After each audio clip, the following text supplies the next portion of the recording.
All right, welcome back. It's day 14 of 30 days of health and fitness with Mind Pump. We are now back into your lower body strength movements, and we've added an extra exercise in there, so make sure you pay close attention when Justin gets into that fourth movement. Also, remember, I know right now it's 2 weeks in, you're probably getting excited, you've lost some body fat, you're building some strength, you're extra motivated, you're gonna have that tendency to wanna do more. Don't do more. Stay right to the program, stick to everything that we're telling you right now. I promise it's the perfect way to progress you. You don't wanna overdo it. The more you do isn't the faster you're gonna get to your goal. So the first movement that Justin's gonna do with you is the Bulgarian Split Squat. You saw this last week. Pay close attention though, because every week we're gonna be adding cues to each exercise. The second exercise that we do is the Romanian Deadlift. The third movement, your basic calf raise. And then the fourth and the new exercise, and probably the most challenging movement that we're gonna teach you this entire process, which is the Turkish Get Up. So the Turkish Get Up is a really challenging movement. We also, all these movements that we're teaching you guys, we have longer videos that go into great detail with each exercise. So if you feel like the exercise, we didn't get enough cues from it, or you weren't certain about it, or you wanted more camera angles, we'll make sure we put the links below so you guys can look at all those videos and make sure you're doing the form correctly. So if you need more, look at the links below. Also, don't forget, we're on the second week and our NEAT, so our steps, our goal every single day is to hit somewhere between 10 to 12,000 steps a day. You don't want to do less. We're not trying to do more either, trying to fall right in that range as we progress you guys from week to week. And make sure you hang in to all the way to the end of the video, because Sal's going to wrap it all together for you guys. All right, this will be your second time going through this particular exercise. Remember, you want to get a bench. You want to start in the bottom position, so your foot is up on the bench. Start at the bottom position, come up with tall posture, and then bring that knee down and come all the way up. Remember, as you drop down, it's going to be very common for people's knee to want to cave in. Make sure you keep that knee from caving in. Dropping down nice and slow and controlled. Justin's posture is great. Chest is up and shoulders are back.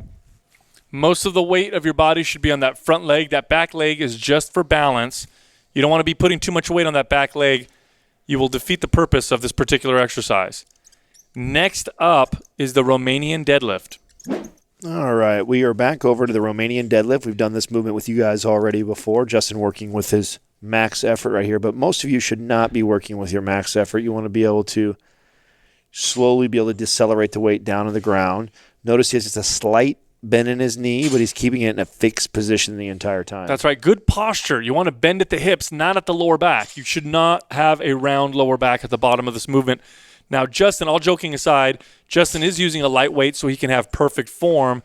Now, you'll notice he goes all the way down to the floor. That's because he has a good range of motion. If your back starts to round before you get to the floor, don't go all the way down. You only can work with the range of motion that your body will allow you to work with. You should feel tension in the back of your hamstrings and your glutes the entire time through this movement. So if you lose that and you start to feel it in your low back, that's when you know you're doing this movement too wrong or going too low. Good point, Adam. Next exercise coming up is the good old-fashioned calf raise. All right, we are on to the calf raise with Justin. If you guys do not have a machine calf raise at your gym, you can easily do this like Justin is, where you're just getting an elevated step, so he can take his ankle through full range of motion. You want to stand on the balls of your toes, on the big toe mostly at the top, but let the heels drop at the bottom. Get that stretch. You want a full range of motion throughout this exercise. A lot of people do choppy reps. We don't want to do that. We want to go all the way down to the stretch, all the way up to a hard squeeze, and that's pretty much it, Adam. That's an excellent movement. We're moving on now to the Turkish Get Up. All right, so we're doing the Turkish Get Up. We're not going to use any weight with this demonstration. This is a complex exercise. There is a link underneath for a more complicated, for a more in-depth explanation of this exercise. So right now you're watching Justin go through this particular movement. There's several steps when you do this movement. So when you start at the very bottom of the movement, when you're on the floor, you want to be on your back, arm straight up in the air. The arm that's up, that's the leg that's bent. You want to keep that shoulder down, arm out, press up onto your hip. You want to come up onto your hand, lift the hips, bring that front leg back through so that you're on your knee all the way up, and come up almost like you're completing a lunge, standing nice and tall, and then back right out of it. Now, Justin demoed this with no weight because it's excellent for you to start that way. But I actually like to use even a light weight with my clients that aren't even that strong, like 5 pounds, because the idea of this movement is you're trying to balance the weight above your head the entire time, and having the weight gives you feedback on being able to keep the shoulder stabilized up above. Of course, make sure to do both sides, and this is all about technique. So it's not about speed. It's not about anything else. It's all about technique. Practice, practice, practice each step of this lift. That's what makes it so effective and so functional. All right, you guys, it's the end of the second week. You're about halfway through. Today, you did some great strength exercises for the lower body with a complex movement thrown in the end. Now, before I show you the exercises, look up on the board, find the thing that's not accurate. That's right. Sal is stronger than Adam. So let's forget this for a second. We'll erase that. I saw that, Adam. I saw what you did there. All right, so first movement, Bulgarian split squats.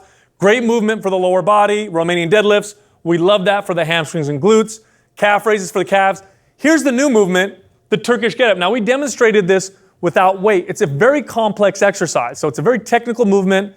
You're not really working one particular area of your body. What you're trying to do is you're trying to get the whole body to work together. The Turkish Get Up was a favorite with Turkish wrestlers way back in the day.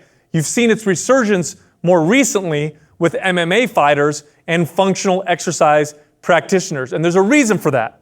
It does create functional strength. So it is an exercise that you want to incorporate into your routine. Once you get better with it, you can add a weight where you're balancing a dumbbell or a kettlebell. But we recommend this time starting with a very light weight or no weight at all. Now, reps and sets. 3 sets of every exercise, 8 to 12 reps. It's going to take you a little bit of time, especially when you get to the Turkish Get-Ups. This is going to be a longer workout, and that's absolutely okay. Tomorrow, upper body strength. We're adding more volume. Watch as we increase the amount of exercises that you do. Watch as your body progresses. Pay attention to how connected you feel to the exercises. Pay attention to the changes your body's making.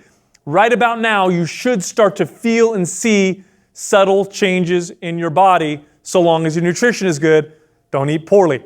Look, share this video with your friends. Get everybody involved. The more people that do this, the better. It's fun with friends. Also, subscribe to this channel. We share new videos all the time.